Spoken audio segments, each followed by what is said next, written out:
नमस्कार. पत्रकार हेमंत सुशीला श्रीराम जोशी. जुगनू चित्रपटामध्ये प्राणच्या तोंडी एक डायलॉग आहे, बाप के नाम का सहारा कमजोर लोग देते हैं.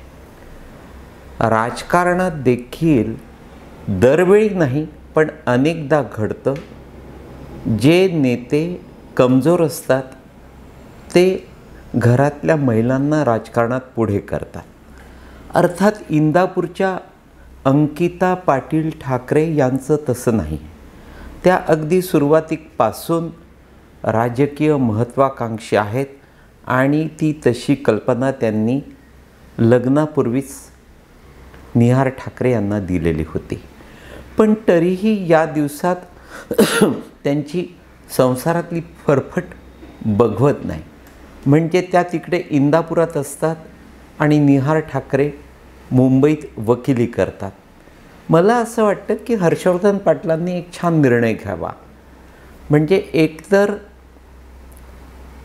अंकिता यांना कायमस्वरूपी मुंबईत पाठवून द्यावं किंवा निहार यांना इंदापुरात बोलावून तिथे प्रॅक्टिस करायला सांगावी.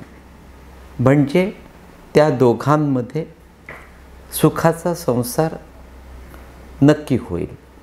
अर्थात आज ते सुखी नाहीत असं नाही, पण हर्षवर्धन पाटील प्रचार करताना प्रसार करताना फारसे दिसत नाही. त्याऐवजी जिथे तिथे अंकिता पाटील दिसतात. म्हणून मला तो जुगनू सिनेमातला डायलॉग आठवला. माझ्यासहित बहुतेक पुरुषांचं असं आहे की ते बाहेर पराक्रमी असतात, पैसे मिळवतात, सतत सर्व दूर यश मिळवतात, पण घरी आले की बायकोसमोर मात्र लोटांगण घालतात, माफी मागतात, कान धरतात, अगदी शांत बसलेले असतात. मला हे त्या शरद पवार काका पुतण्यांवरून आठवलं. म्हणजे शरदरावांनी भारतात राजकीयदृष्ट्या एक नेतृत्व म्हणून नाव कमावलं, महाराष्ट्रात सत्ता काबीज केली, नाव मिळवलं, दादागिरी केली. पण हेच शरद पवार बारामती शेजारच्या इंदापुरात आजतागायत आत्तापर्यंत कधीही यशस्वी झाले नाहीत. नाही म्हणायला मागल्या 2 टर्म्समध्ये मामा भरणे त्या हर्षवर्धन पाटलांना पराभूत करीत निवडून आले. पण त्यात त्यांना निवडून आणण्यात अजितदादांचा मोलाचा वाटा होता आणि भरणे मामांची ताकद होती, त्यांची काम करण्याची वेगळी पद्धत होती. शरद पवार मात्र आजतागायत अस्वस्थ होते. कारण अगदी सुरुवातीपासून काका शंकरराव बाजीराव पाटील आणि पुतण्या हर्षवर्धन पाटील यांच्यासमोर या काका पुतण्यांची म्हणजे शरद पवार आणि अजितदादांची फारशी राजकीय डाळ कधी शिजलीच नाही.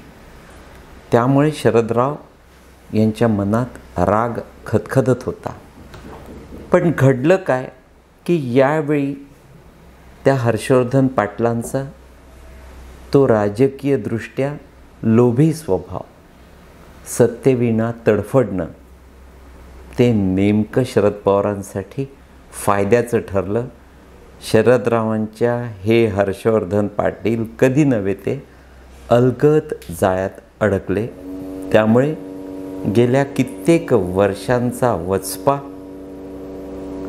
हेच शरद पवार नेमके आणि नक्की काढणार आहेत. जरी त्यांनी हर्षवर्धन पाटलांना जवळ घेतलेलं असलं तरी त्यांच्या एका हातामध्ये नक्कीच सुरा आहे. विद्यमान आमदार मामा भरणे हे महायुतीतर्फे विधानसभा लढवतील आणि हर्षवर्धन पाटील यावेळी त्यांच्या विरोधात अपक्ष उमेदवारी जाहीर करतील. हे इंदापूरमध्ये बहुतेकांना ठाऊक होतं, किंबहुना त्या पद्धतीनं चर्चा सुरू होती. त्यातूनच शरद पवारांचे जे कट्टर समर्थक आहेत, जे त्या भागातले इंदापुरातले अतिशय ताकदवान नेते आहेत. विशेष म्हणजे जेव्हा शरद पवार आणि अजितदादा एकत्र होते तेव्हा हे इंदापुरातले स्थानिक नेते अजितदादांच्या सतत संपर्कात असायचे. पण अजितदादा बाहेर पडल्यानंतर या नेत्यांनी, मग त्यात भरत शहा असतील, आप्पासाहेब जगदाळे असतील, प्रवीण माने असतील, झगडे दादा असतील, तुषार जाधव असेल, या पद्धतीचे जे अतिशय प्रभावी असे नेते आहेत ते मात्र अजितदादांच्या संगे बाहेर पडले नाहीत. ते शरद पवारांना चिटकून राहिले आणि केवळ शरद पवारांसाठी त्यांना एकाच वेळी या इंदापुरातून हर्षवर्धन पाटील आणि मामा भरणेंना त्यांची जागा दाखवून द्यायची होती. आपल्यापैकी एकाला उमेदवारी मिळेल म्हणून ते सारे निश्चिंत होते. पण शरद पवारांनी आपल्याच कार्यकर्त्यांना दगाफटका केला आणि त्यांनी हर्षवर्धन पाटलांना जवळ घेतलं, त्यांची उमेदवारी जाहीर केली. हे त्या अर्थातच शरद पवारांच्या पाठीराख्यांना रुचलेलं नाही. ते या दिवसामध्ये अगदी उघड सभा घेत शरद पवारांचा निषेध करत आहेत. हर्षवर्धन पाटलांना काही झालं तरी सहकार्य करायचं नाही, मदत करायची नाही, अशी शपथ त्यांनी घेतलेली आहे. त्यामुळे शरद पवारांच्या समोर राजकीय पेच निर्माण झाला आहे की ती त्यांची राजकीय खेळी आहे. त्यावर इंदापूर बारामतीमधले बुजुर्ग काहीशा चेष्टेनं चर्चा करत आहेत.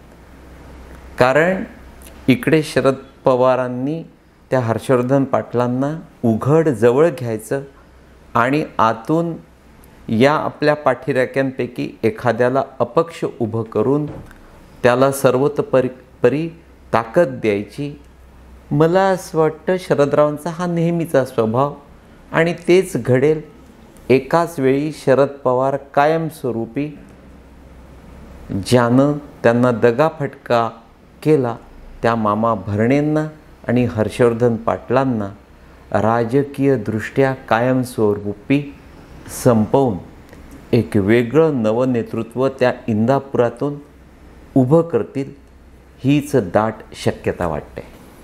हिंदी किंवा मराठी चित्रपटसृष्टीला मी अतिशय जवळून न्याहाळतो, किंबहुना मी त्याच परिसरात राहतो. पण तुम्हालाही ते माहीत आहे की हिंदी सिनेमातले किंवा हिंदी मराठी सिनेमातले बहुतेक सारे एकमेकांच्या प्रेमात पडतात, लग्न करतात, संसार करतात, शारीरिक सुख घेतात, एकमेकांना घट्ट चिपकून बिलगून असतात, पोरं पैदा करतात. पण त्यानंतर अचानक एक दिवशी ते लक्ष्मीकांत बेर्डे रुही किंवा अशोक सराफ रंजना पद्धतीनं एकमेकांपासून दूर होतात. त्यानंतर ते कधीही एकमेकांचं साधं तोंड देखील बघत नाही. या इंदापूर आणि बारामती राजकीय वर्तुळातलं नेमकं हेच विदारक सत्य आहे. म्हणजे पवार आणि इंदापूरचे पाटील दोघेही टोकाचे लबाड, ते एकमेकांचे कधीच होणार नाहीत, होऊ शकत नाहीत. पवारांना कधीही पाटील घराणं मनापासून आवडणार नाही, कारण पाटील केव्हा डोक्यावर बसतील आणि हागून ठेवतील त्यांना माहीत आहे. नेमकं तेच हर्षवर्धन पाटलांचं. आपल्याला शरद पवार कोणत्या बेसावज क्षणी संपवून टाकतील हे नेमकं त्यांना माहीत आहे. ते एकमेकांचे कधीच होणं अशक्य आहे. त्यामुळे या दिवसात ते एकमेकांच्या जवळ ज्या पद्धतीनं आले आहेत त्यातून केवळ राजकीय फायदा ते एकमेकांचा कसा घेतात त्यावर त्यांचं कसब पणाला लागणार आहे.